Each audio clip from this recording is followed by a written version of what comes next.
Ultimate RC here, and we are back with another video for our Vertex 6 here at Fonferek.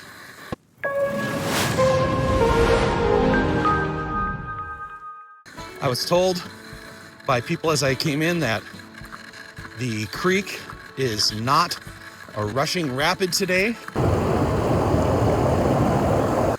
and that it is crossable without getting crazy soaked. So that's a good thing. We have two rigs with us here today, both of them more competition style rigs. Okay, it is still a bit muddy, it looks like. We've got our Vertex 6 and we've got a couple new goodies here. We've got our Rhino Yue One, and as you can see here, we've got a new backpack. This is a 511 backpack, the 52 liter one. It comes with this nice little outer pack with the straps that you can actually put an RC car in. Now, I've been looking at backpacks to use to go out crawling because it is really handy. It's nice to be able to just carry.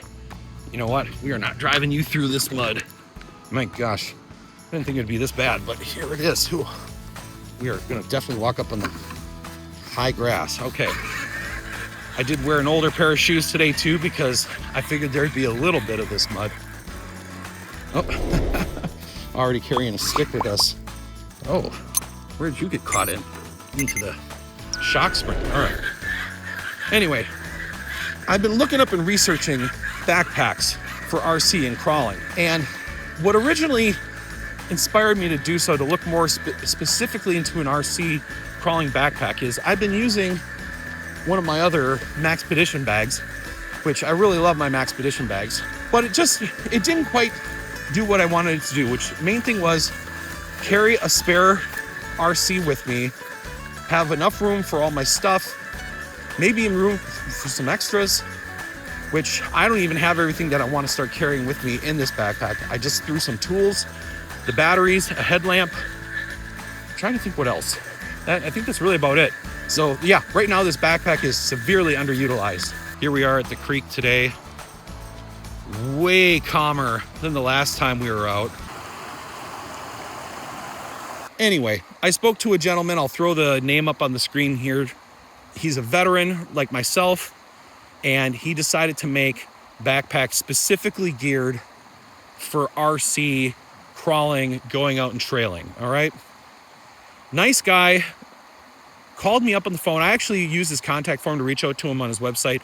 When I wrote to him the first time, I didn't hear anything back from him. A few months later, I wrote back again through his website, and then he got back in touch with me pretty quickly. I understand small business, you got to wear all the hats. So things like that sometimes fall through the cracks. If you're ever dealing with a small business, please, please, please, people, give them the benefit of the doubt. They do not have hired dedicated teams like big businesses do. Anyway, he did get back in touch with me, called me back, and we spoke for a little bit about his backpack. And it looks all good. However, my thing is that I wanted this specific 511 bag, and I wanted to see if I could buy the stuff from him. So I'm still buying from him, supporting him. I wanted to see if I could buy the pieces to convert my backpack to kind of have the same harness system that his did for his backpacks. Because these backpacks, these tactical military style backpacks all use what's called a MOLLE system to connect things to them. All right, we're gonna try to step on the higher rocks so our feet don't get too submerged. However, they're not getting wet, unlike the last few times with those boots where I was just getting soaked. Yep, feet are getting soaked. Here we go. And I cannot see where my feet are even landing.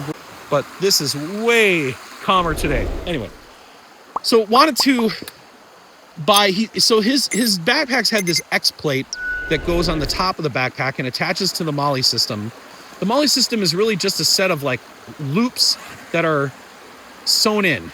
There are these sewn in loops, and the loops are made of Cordura, typically very durable nylon material. And the loops are a standard height and width so that it's like a standardized attachment system for bags.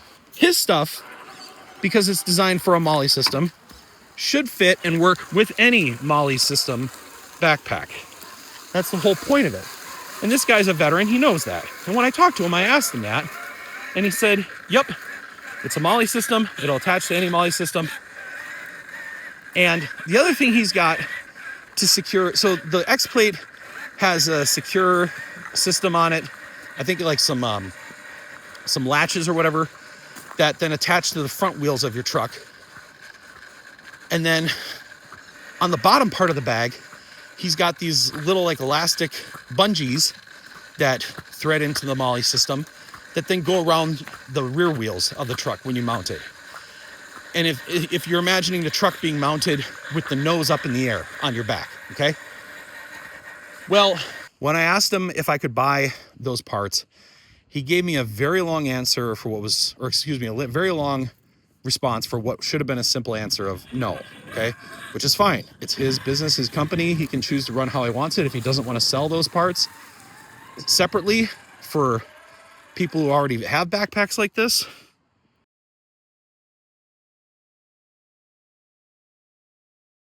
All right, had an important phone call I had to take. So while I was on the call, I did try crawling a little bit with the Vertex 6 here to see how it did on some of those obstacles over there. Again, it's still damp and a little mushy out here because it's spring and everything's melting. And obviously this is a lot better than what it was. If you remember from last time, well, you didn't see last time because I didn't post that video. I'll throw a clip up in here, but this whole area was a swamp. Literally like where I'm walking right now, it was standing water.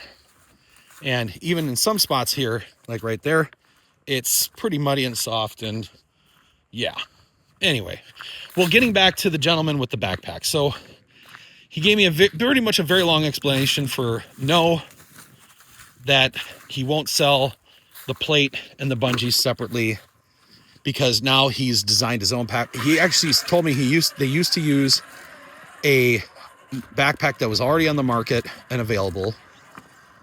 And now that they have their own design, their own backpack, their own product completely, yeah, I guess they don't sell the stuff separately, which is fine. Hey, you know, you're allowed to run your business however you want. Look at that, by the way. Obviously knew the Vertex 6 would have no problem. You know what? We're going to take a hard line right here. We're going to try to ascend this. Look at that. Man, I wouldn't even try that. Look at that vertical right there. That is flat up and down with a big gap underneath it. Obviously, we had this ledge to our left helping us out a little bit, but I wouldn't even try that with a 10 scale crawler, at least not one that's built to look, I don't know. I mean, this is not looking scale at all, but you know what I mean? They at least try to put a body on it to make it look like a truck. Whereas the Rhino Yue One I have with me just looks like a skeleton. Looks like an angry cat, as the one guy at my hobby shop calls it. He says it looks like an angry cat. You know what?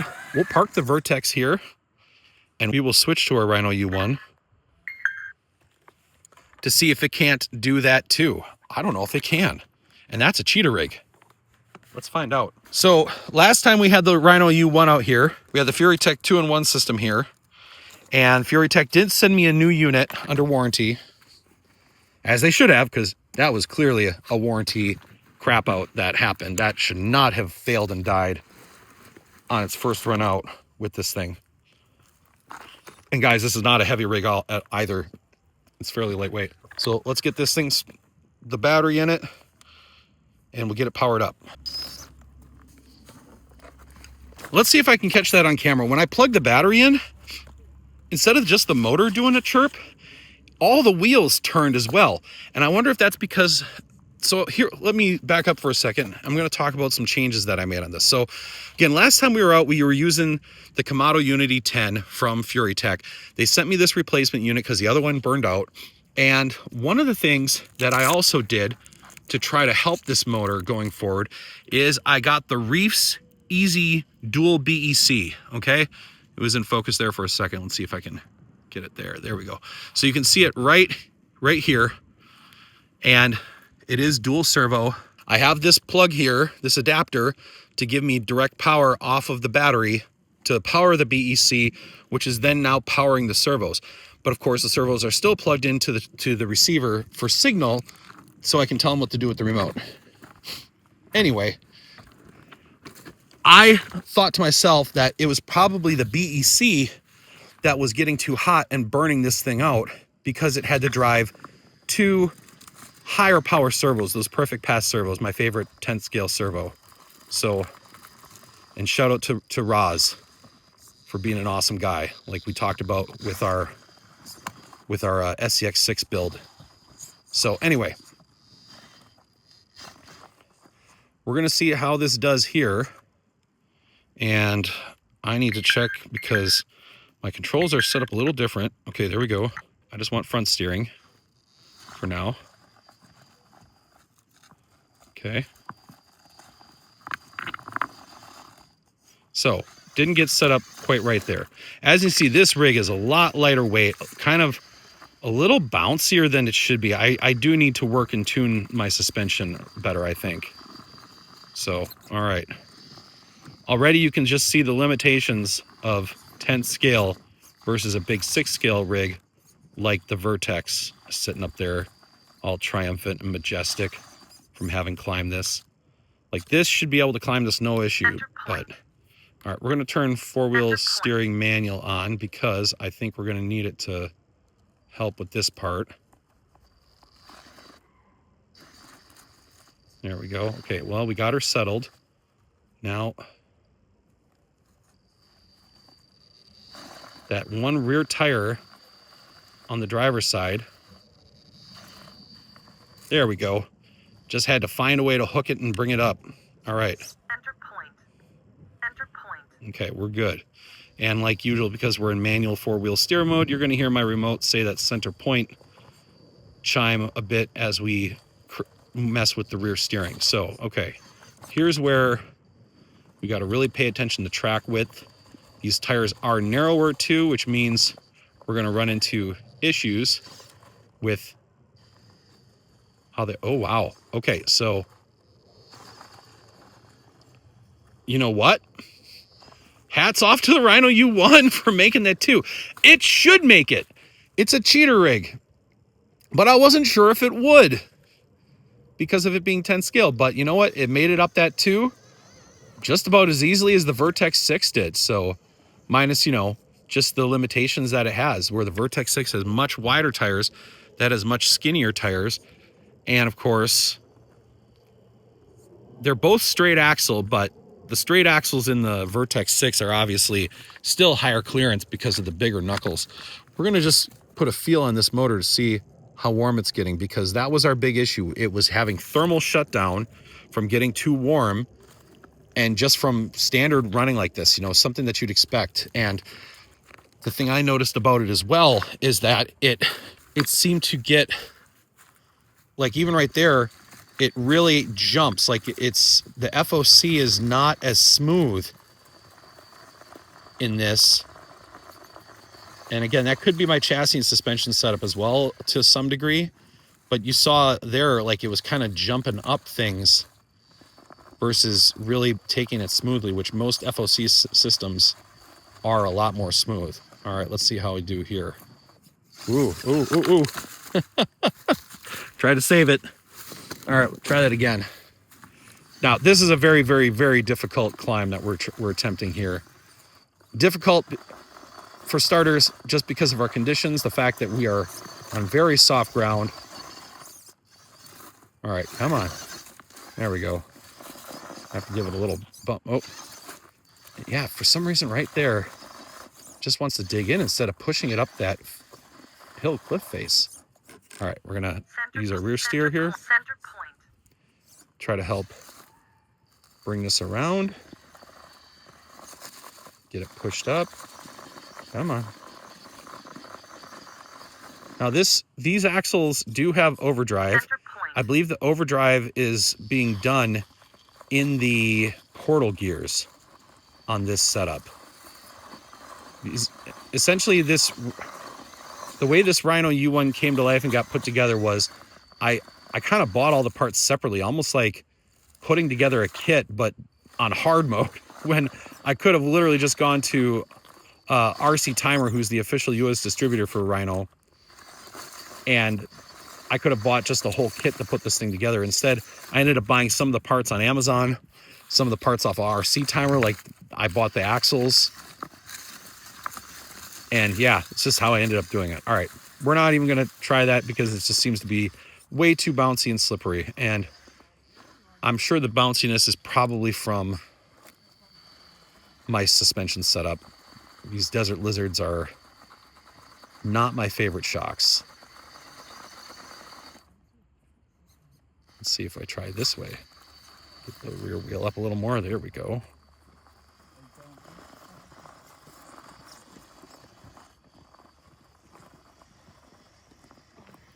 All right, that crawled up that just fine and nicely.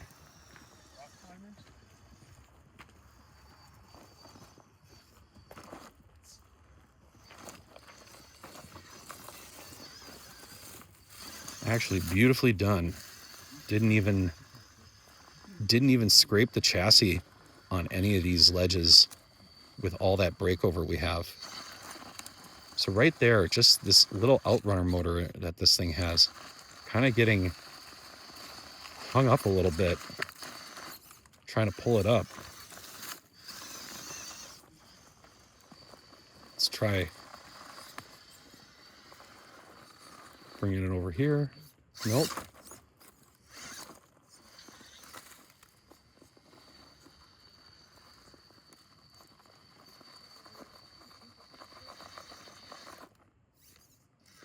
Yeah, it does not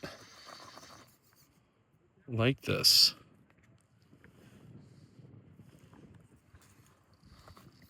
Made it one time.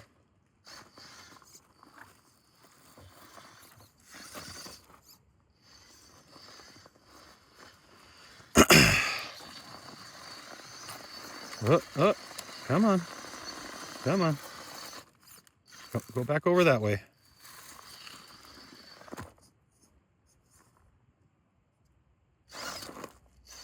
Okay. Able to recover just fine. All right, let's stop and check the heat on that motor. You know, it's a little warm, but it's not, you know, it's not so hot where you can't touch it. And that's what we're looking for. We're looking, you know, just to kind of, where it's getting so hot that you can't keep your finger on it. Because when we were having all the issues, that's how hot it was getting. So I really think that having the external BEC with this on a rig where it's running 2 servos, as well as just, you know, the motor and everything like itself, I think that the BEC is actually the saving grace for this thing.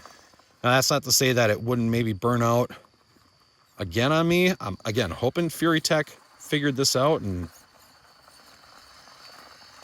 boy, oh boy, how did we get it the first time? I know our little helper rock right here is not in place, so, you know, we'll put that right there and see what that does for us. But you would hope with a cheater rig like this, you wouldn't need that. However, again, our conditions are not ideal.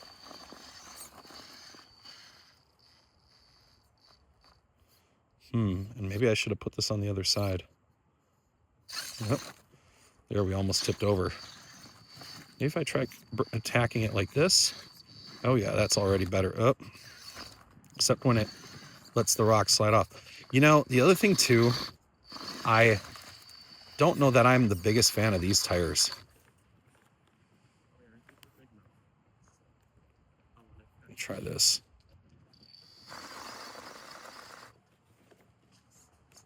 Enter point.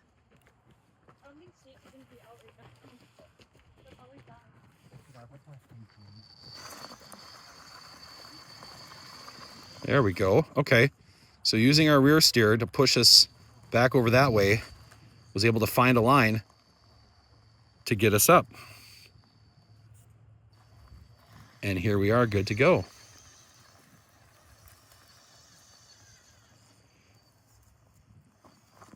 Definitely have some work to do with this thing. And I definitely have a lot to learn about suspension. especially with some of the stuff. I mean, I've learned a lot already with a lot of my rigs and stuff like that, like how to set up the chassis, what the different weight biases should be, the general principles of setting up a crawler for really crawling rocks. However, just with some of this stuff with how the suspension behaves and reacts, there's definitely principles to that I need to learn yet. As you can see here, it is nice and slow. So the front tires in here are also custom printed foams I made. The rear tires are the stock foams. So we got a lot more squish in our front tires from those custom prints I made.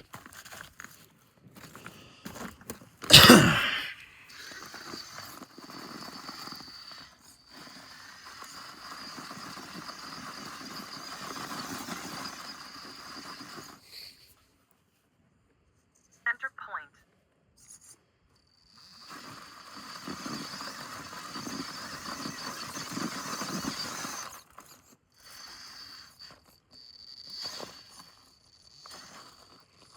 You know what? Are you not entertained? That was an insane line that it just climbed up that clip face and up that. Wow. What a rig. What a rig the Rhino is. Color me thoroughly impressed with that. That was incredible. You know, I'm going to be so excited to get this thing out more, mess with it more, and just kind of get it dialed in to just be an absolute line slayer. And I've seen some people with their setups where these things are literally climbing like almost 90-degree vertical. I mean, obviously not 90-degree, but like, 80-degree vertical walls. They're insane. So, all right, we're going to put this thing away, get back on the Vertex 6. And as soon as I put the transmitter back to the Vertex 6, I could hear it just snap right to attention, jump back to life, ready to go. All right, we got to put this back in the backpack. Now, one of the things that the gentleman told me about the backpack situation, and I'm glad I have this one for that reason, is you don't have the car going inside the backpack. You're staying outside. And what's nice about that is that, we've got some dirt and mud on our tires. So while it's going to get a little dirty, muddy right there, it's not going to be stuck in the backpack, collecting up inside the backpack. So here we go. Let's get this strapped back in. In like 10 seconds, I got the car re-secured in the backpack, ready to go again. And the Vertex 6 goes trucking along. All right, let's try the Vertex 6 up this obstacle. I have a feeling it's just going to drive up, yeah, like it's nothing. That's fantastic. See, when we actually have some somewhat more favorable conditions, again, still a little goopy out, but it's drier, way drier than it was the last time we were here. We get to see what these trucks really are capable of. Hung up on our helper rock, but as soon as we got over it, just drove up it like it's nothing. Man, this thing is great. It really, like, again, the ExoCaged RC gentleman down in Florida, which he seems like a cool guy. I bet he'd be a really nice guy to hang out with and be around. But he is 1,000% right about this truck and how capable it is. All right, we're going to come down here. Nice controlled descent there. Again, didn't even scrape the chassis with that breakover. We're going to bring it back up this way. How you doing? Pretty cool. Thank you.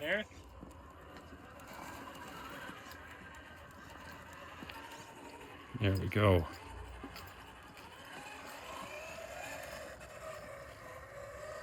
No problem getting up that. We're going to do it again because I don't think I got it very well in the phone and the camera.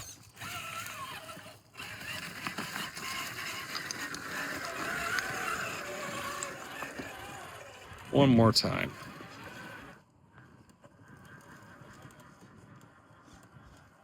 So this thing just straddles that V-notch canyon on the way up. Just a couple little turns of the front wheels to get the right grip, and up she goes.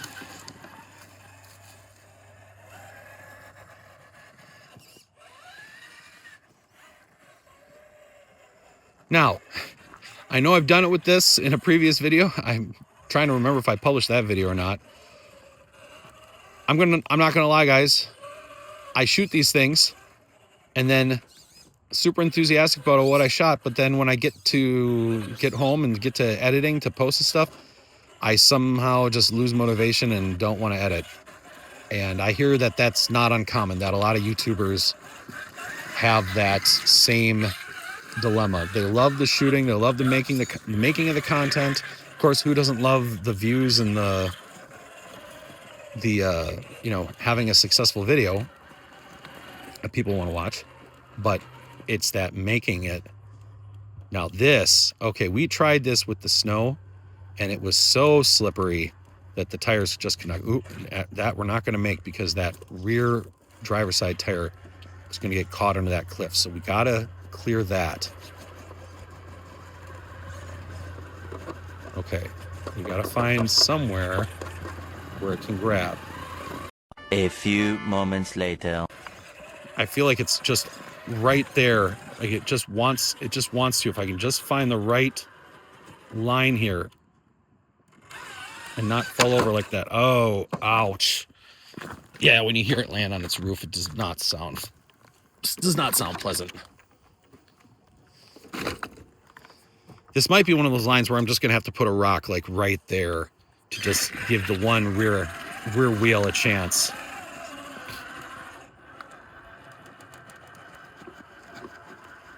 Because this is what happens. It gets pulled over this way. You know, sometimes I say, don't fight it, go with it, you know? But so,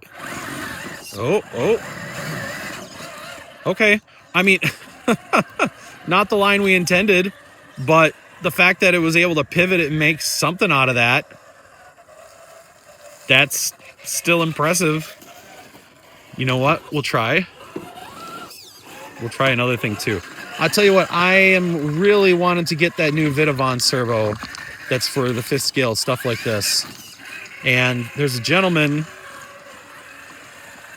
I believe his name is Brent Lee, I was talking with on Facebook, and he was telling me he could get the stuff for me.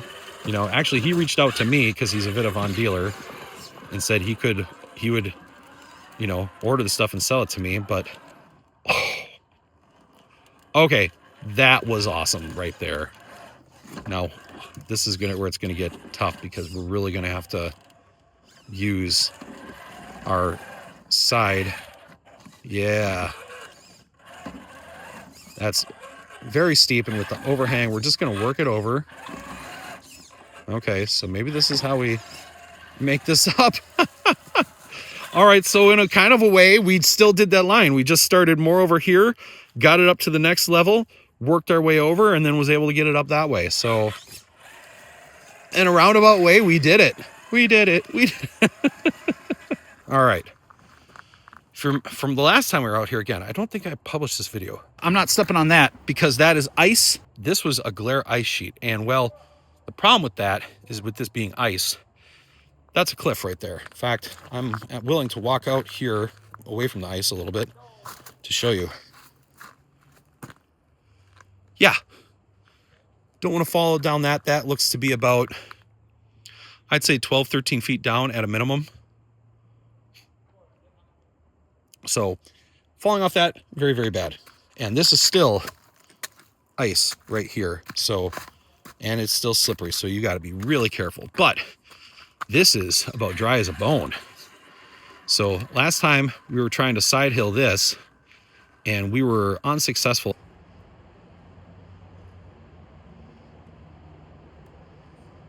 Oh, yep. Okay. So the key on this thing is actually to keep the bottom wheel as close out to the edge of that curve around as you can, because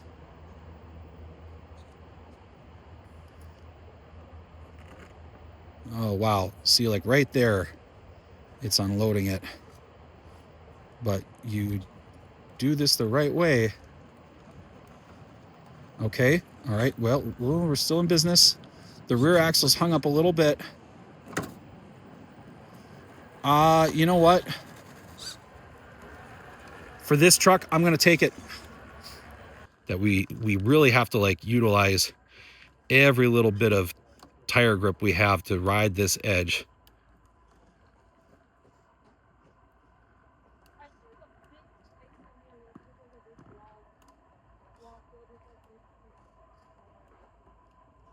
Oh, and there, let's go. Let's try her again. You know what? Let's try this. Let's just try climbing up this face. I bet you it's gonna do it. Oh, you know what? I turned our underdrive off. Let's see if that helps with just enough push and pull. Okay. You know what? Let's try coming over here. I bet you this, because it's got a few more steps in the process. Ooh. As long as we don't send ourselves backwards. There we go. Hook that tire up there. All right. Okay. We've got to really be careful about bumping this thing because we're so close to that cliff. So we don't want to send this thing down that because, I mean, if it's the RC car or me, send the RC car down. Let it break. It can be fixed a lot cheaper than having to fix me. So, and a lot less painful to fix the RC car. Sucks. Painful for the wallet a little bit, but oh, you hate to see that. All right, let's flip her back over. Let's try this again, because see if we can get this without the bump. And you know what? We're going to attack it from over here. There we go.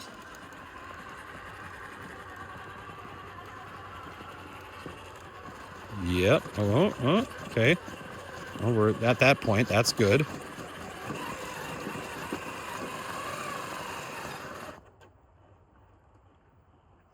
Bring it down a little bit.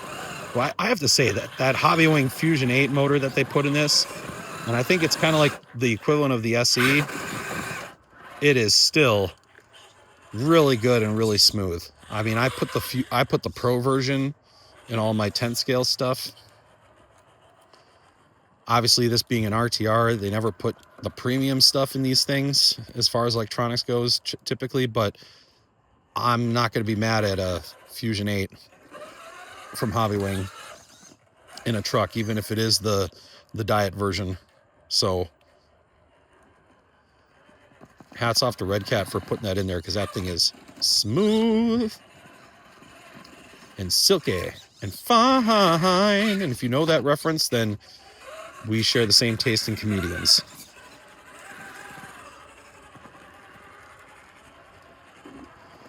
Look at that. Again, just these massive ridges and cliff face. Like this one, even with a negative kind of, if you want to call it camber, tipping back to make it more difficult to get up. And this thing still gets up at no problem. All right, we're going to try the one line, which I don't think this is going to have any problem with, but we're going to start down here. We're going to go up that straight ledge, which, again, we're not going to have any problems with here. Then we're going to come up this one.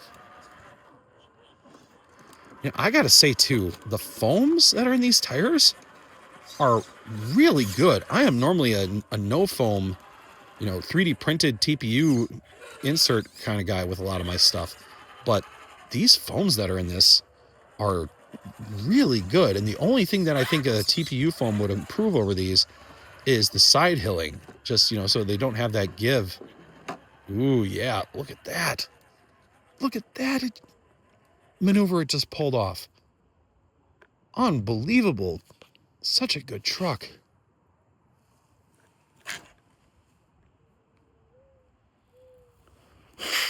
Wow. Nothing not to love about that. And that's with the underdrive turned off. And I am saying underdrive accurately because the way this truck achieves a faster front wheel speed than the rear wheel speed is by underdriving the rear, not overdriving the front. So the fronts are always spinning at the same speed no matter what we shift, but the rears will spin slower, like now, because we turned the underdrive on. Okay, so we did that by, okay, there we go. Just makes stuff way too easy. And again, look at the ledge that had to get out from under to get over and get up that whole rock face there. I don't know, these crawlers are just becoming so capable. And Red Cat has been just killing it with their crawlers lately. I believe I mentioned it before. I'll mention again now that Ascent 18 Apex is so capable. It's ridiculous. Like, we have a mini or small scale crawling competition this Saturday that I'm hosting and running at Fast and Fun Toy and Hobby, and we're going to allow people to bring that crawler if they have it, but I wouldn't be surprised if there's competitions out there that have banned that thing just because it's way too good. It's definitely not allowed, even though box stock, you don't have to make any changes for it. We're definitely not allowing it in our box stock class, because even box stock, that thing is insane. Okay. Let's try another crazy weird line. Let's see if we can't bring it around this way, and let's put our underdrive on. Just see if that helps.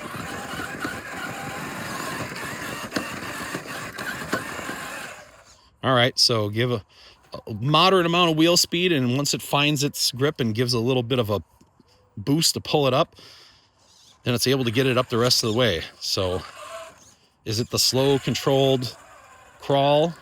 No, but that's why we have the throttle. That's why we have extra wheel speed, because sometimes that's what it takes to get this thing to get any crawler to make it up an obstacle. All right, so this is a little challenging just from our wheelbase here. Let's see if we can't get something to go here. All right, so we're getting caught underneath. All right, we got to keep those front wheels up no matter what we do here.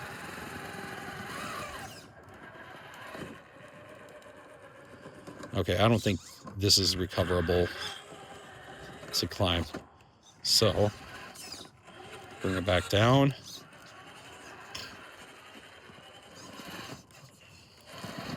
But maybe if I got far enough over this way.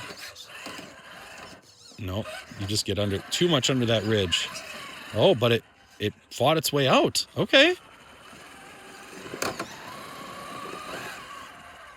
Hey there. Oh, I'm dropping my phone again. There it goes. That was pretty gnarly. So, yeah, well, we've crawled this about almost every which way I think you can imagine. Just didn't get that one side hill. So we're going to attempt that one more time. I remember when we did it with Terabithia, it took several attempts before we finally figured out the line that worked with that. But every crawler is different. Even this one here, wheelbase and track width are going to affect.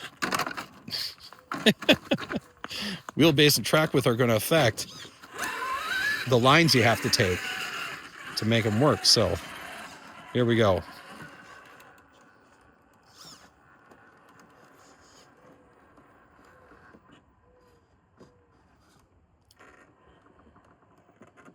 I can see it. Yep, tipping right there. Oh, right on the body too.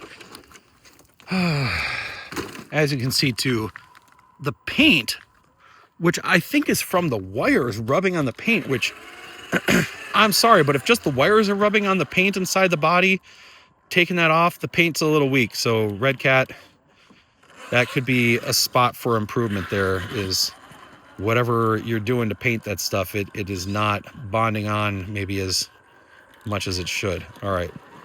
I'm going to try something really wild here. If I can hook the tires up on top like that. Oh. Nope. That would have been crazy if it worked. I want to try that one more time though, because that was actually... All right.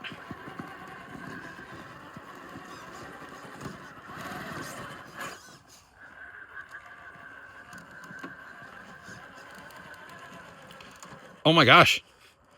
That's the solution. Except for right there, please stop. Oh my gosh. And as you can see, I had this ice patch between me and the truck. So if the truck was going to fall, I was just going to have to let it go and walk down there and get it. But wow. All right. Well, now that I'm...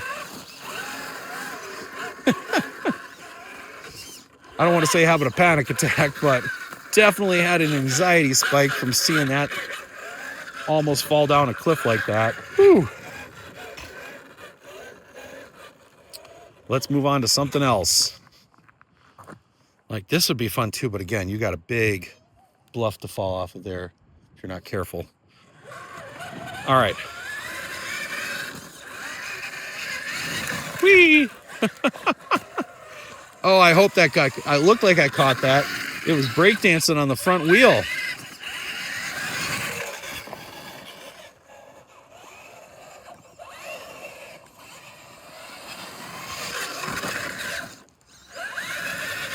So why don't you bash or jump with crawlers? Well, the big answer is the servo saver, and that they don't have one. They have a solid servo horn,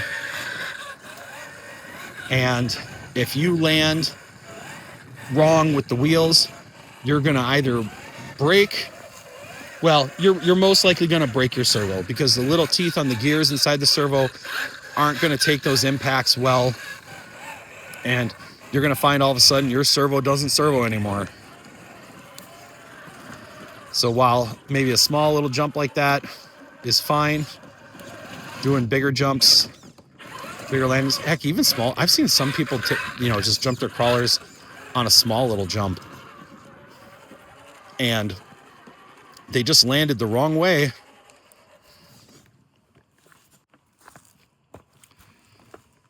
They just landed the wrong way to find that they didn't have a servo anymore. Oh, no. Okay. Ooh, yeah, got to get careful. We're going to get bound up. There we go. There we go.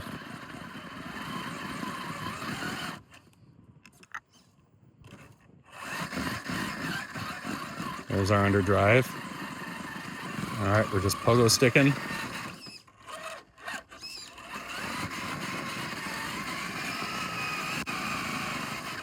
I think we're eventually just going to find our way. Yep, on a roof. Oh, full recovery. Let's try it one more time. That was kind of a crazy line. I just started taking and was going by accident. So going right up this wall here, then hooking up here. And I feel like if it had more grip at the top, if there wasn't so much loose stuff, it would have pulled it right up. But we got that loose dirt that's... Okay, now here's where we get ourselves in trouble.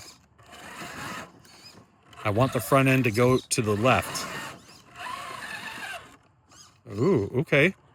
Might actually get it now. Nope. So what happens is that it hits the skid on that ledge, and that pulls it back over the other way. Oh, there we go. Okay, that time we were controlled enough. We were able to get those front wheels over, find the line, and make it up. Beautiful. Look at that. Just an absolute work of art as far as crawling is concerned with how capable this thing is. Just fantastic. My goodness. I am thoroughly impressed with how good this thing is.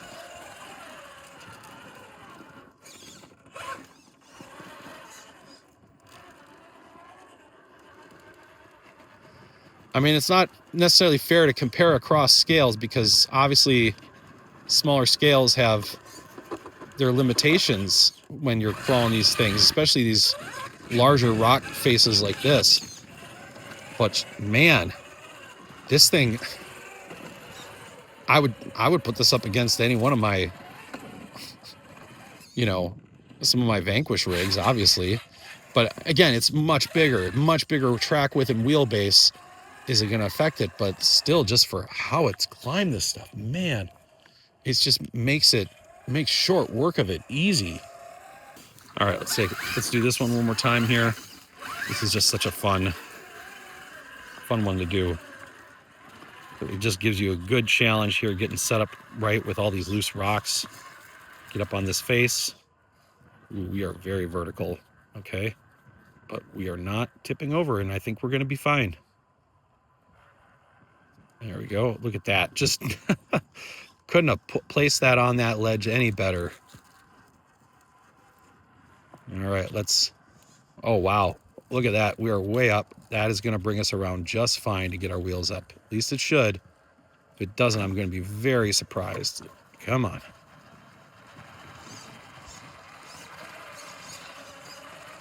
Are we in? Oh. Okay. Redo that approach. That was pretty good at the beginning, and then I made an error. Okay. There we go. Bring it. Oh, nope. All right, we're gonna get this right. Okay. It's about keeping the rear wheels in check, folks. You got to keep your placement of those rear axle and the rear wheels. Yeah. Got to keep the got to keep the placement of that rear axle and rear wheels right where it needs to be. There we go. Okay, not quite as good, but you know what? It's working. It's working. That's what we need. All right, we're gonna send that right passenger wheel up that side this time. Way up that. Oh, look at that.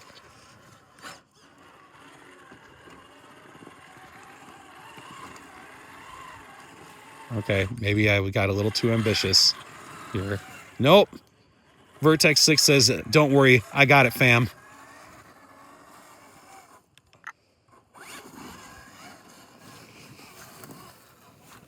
That was epic. That was an epic climb up that obstacle. All right, I need to reposition myself because I'm about to walk through a whole lot of mud and don't want to do that. And this is what's great about radio control.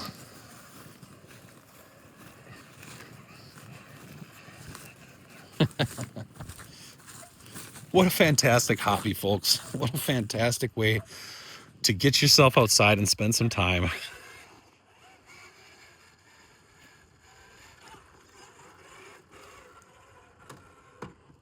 Ooh. Nope. The tree kind of saved me from just landing right on my roof. So thank you, tree. Okay.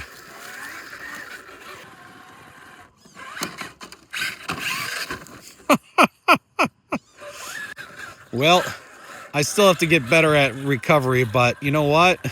For fudging it, that was pretty good. Let's bring this over here. Oh, no. Oh my God, that was a bad sounding crunch on the roof. Man, what kind of damage did we do? I think it was just that we knocked the side skirt out of that little slot on the sides where it holds it in to the boat sides.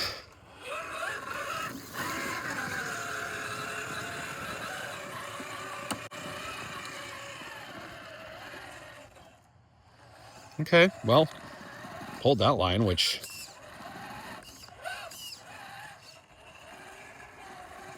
that's good.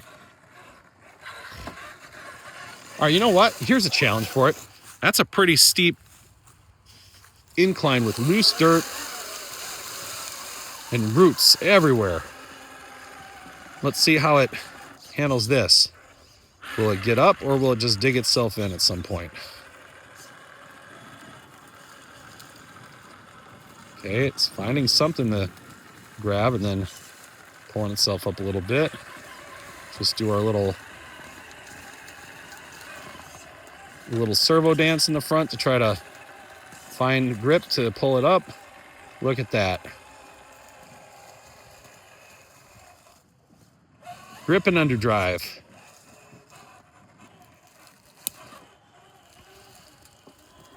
There we go. Oh, brought a rock down with us too.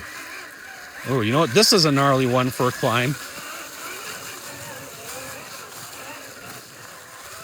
This one here, all these roots really just create a challenge. But so, wow, you know what? No challenge for the Vertex 6. Just as, whatever, I got this. I'm up and I'm over.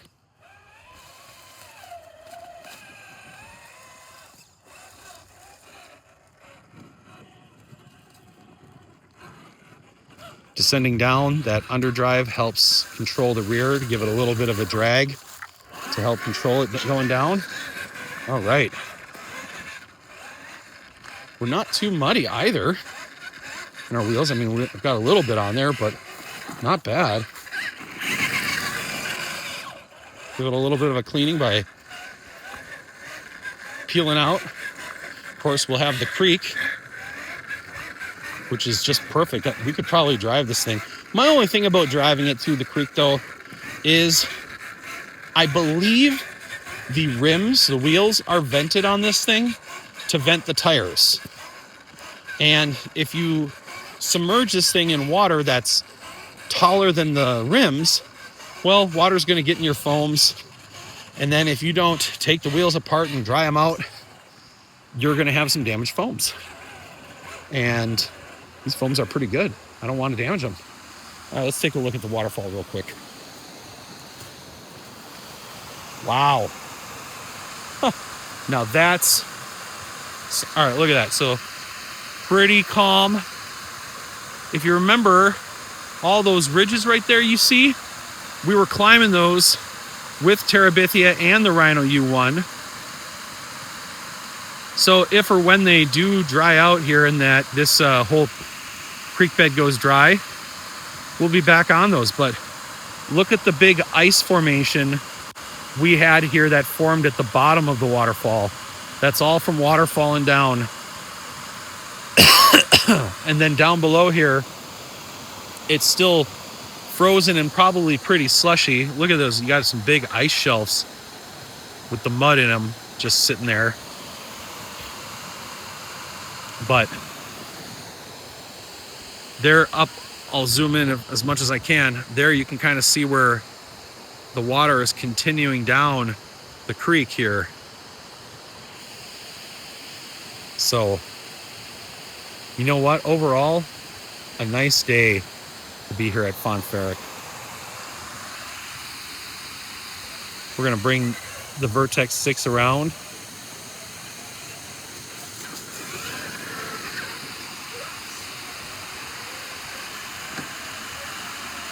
Head up this way.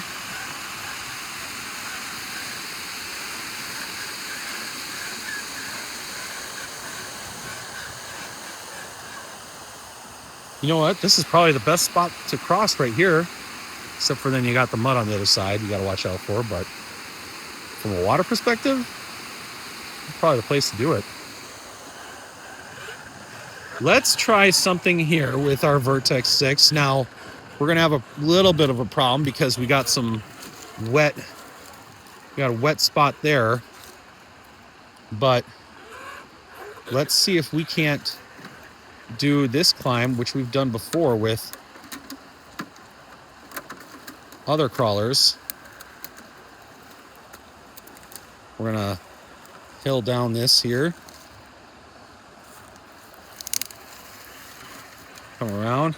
Trying to keep the wheels as dry as possible here. There we go.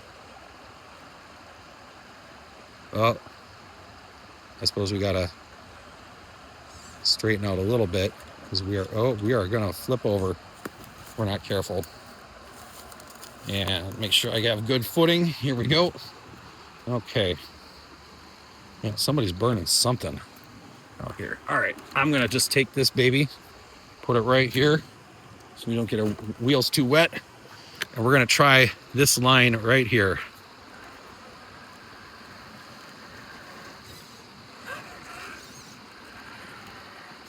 There we go. Oh, there we go. Underdrive on.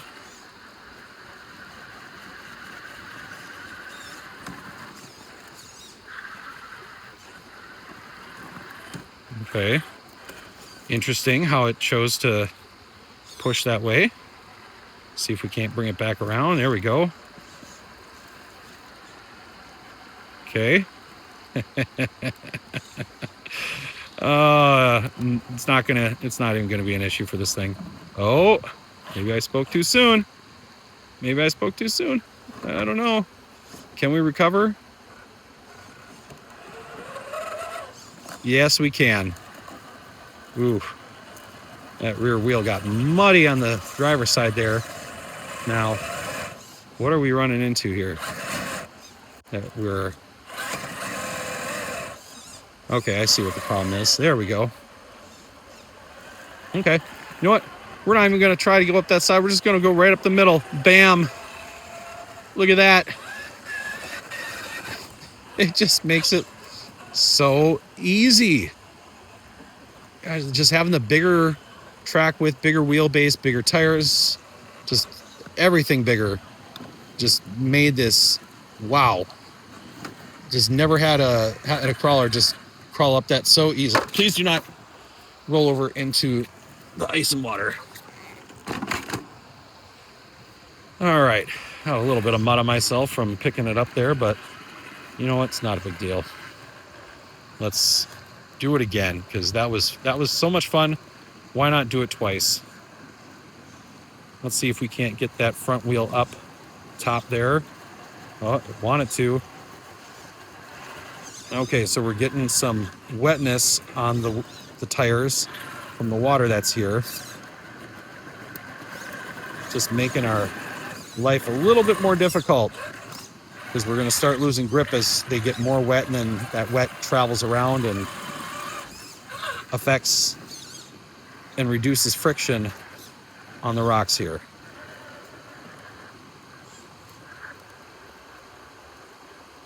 So we just got to really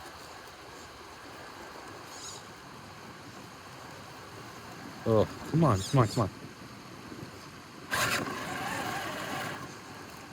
Thought maybe a little bit of a bump would have been enough to send it up, but all right. We're still getting good shape here. There we go. Yep.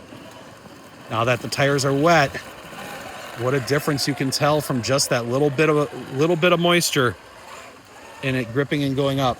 That was enough to just slow it down from grabbing those ledges and pulling itself up. All right, let's cross and we'll clean our wheels off too. Perhaps you should try purifying your wheels in the waters of Fonferek Glen.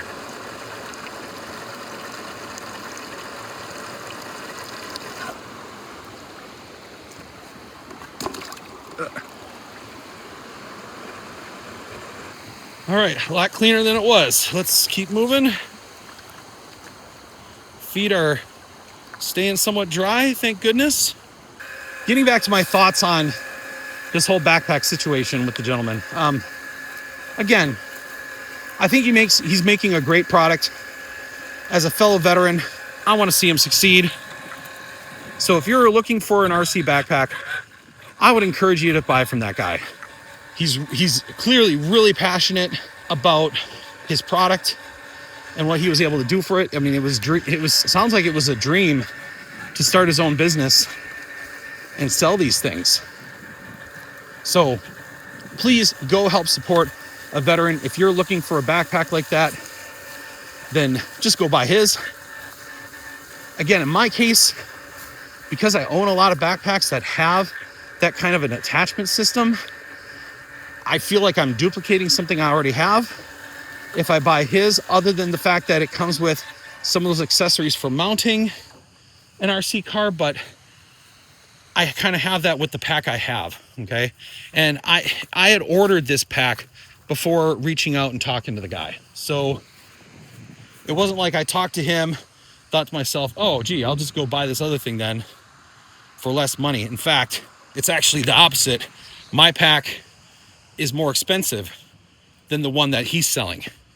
So if you look at 5.11 at the 52-liter backpack, you'll see what I'm talking about. I think it's like a $200-300 bag versus his, which I want to say is like $135 to $150.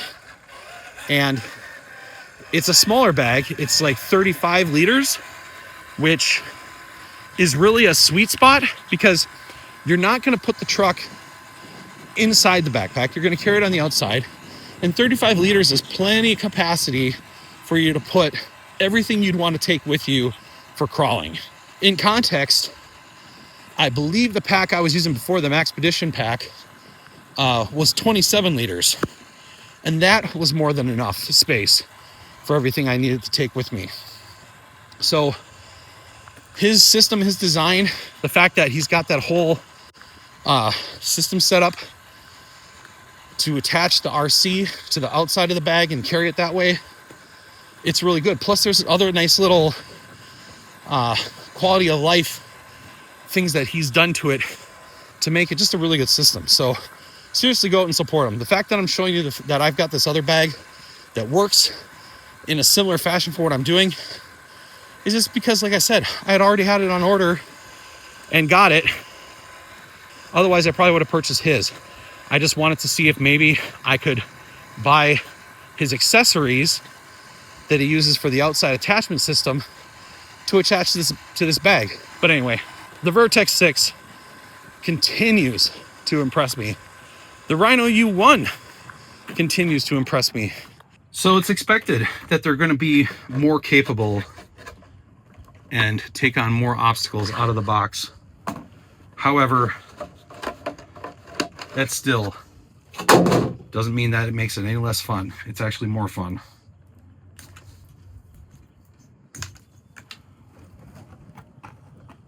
Signal lost.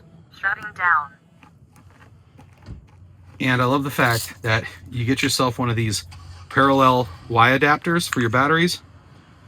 You can run the 2200 milliamp hour 4S Gen Ace Adventure packs.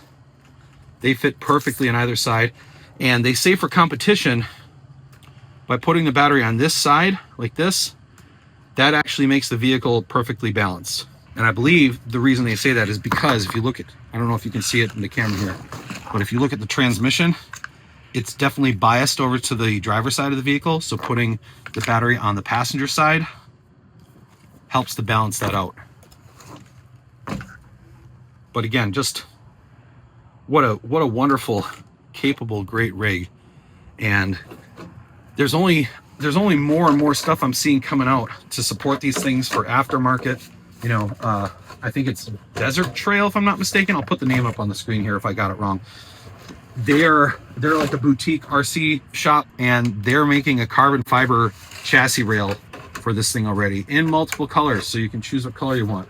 So if you want to lighten up your rails, lighten up the vehicle on the top, get the weight further down low, lower CG, they already got you there. Because yeah, the aluminum rails on this thing, or steel or whatever they are, they're pretty thick on this thing.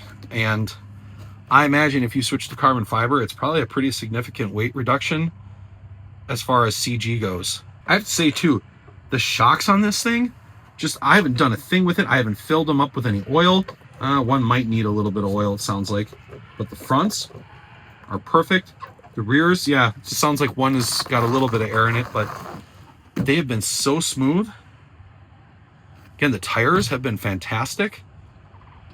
I can't say enough good things about this rig, about this truck. So this is, if you're looking for a crawler running out of the box, needs minimal modifications to have fun. In fact, really needs nothing to have fun, and minimal if you just want to make it like better. You know, the fact that it has the wheel hanger weights from Red Cat that you can buy and throw in the front to get more weight down low and in the front. Just make it, really make it amazing. They did such a great job on these wheels and the tires. They just look like, the wheels look good. They got this little sticker that matches the color scheme of your body. And now they just came out with an orange and a dark gray version of this truck. So you can get this all in orange. The dark gray also has some of the red, orange, yellow accents in the striping and the graphics, as well as the wheels are the same wheels in the orange version as the gray version. But the blue still looks strikingly good. Again, I am an orange guy, so when I saw the orange one, I went to Red Cat's website to see if they had the body in orange for sale yet. As a part, you could just buy, but they don't yet. They have a clear body shell you can buy and paint however you want. And judging by Red Cat's paint and how it's already coming off in a few places, that may actually be the better way to go. I don't know. Again, I'm kind of disappointed because, I mean, I've had bashers from Arma and Traxxas get way more beat up than this thing and never have the paint flake off from the inside like this. So that is kind of weird seeing that on this body. So maybe buying your own clear body, painting it yourself with, you know, paint that you know and trust, maybe the good way, maybe a better way to go. But I will say that this blue color that they have on here does look amazing. All right, folks, that's all we're going to do for today on Ultimate RC. We hope you enjoyed the video. We hope you enjoyed seeing the Red Cat Vertex 6 and my Rhino Yue One slay a few lines today. Now that the weather is starting to clear up, get better, get a little bit drier out, we're definitely going to be coming up with some more colors. We're also going to do some more bashing content, as well as maybe some drift car stuff too, if we can. You know, I wanted to do some drift car stuff this winter with some indoor places, but there is not a drift track around here. And sadly, our local hobby shop hasn't really been supporting the drift car stuff as much because not as many people have been doing it. So they've been focusing where people have been putting their attention, which is mostly on oval racing with NASCARs, Mojave Groms, and the Losi Sprint cars. And they're going to be doing more oval racing in the summer with Traxxas Modifieds adding to the lineup, and some TTO2s. So excited for some of that stuff because I do enjoy the TTO2 circuit racing. But like I said, we'll get more content out there. Again, thanks for tuning in. Thanks for watching. Please remember to like if you enjoyed this video, subscribe if you've been enjoying my content, and also leave me a comment to let me know what you think about the Vertex 6. Thanks so much.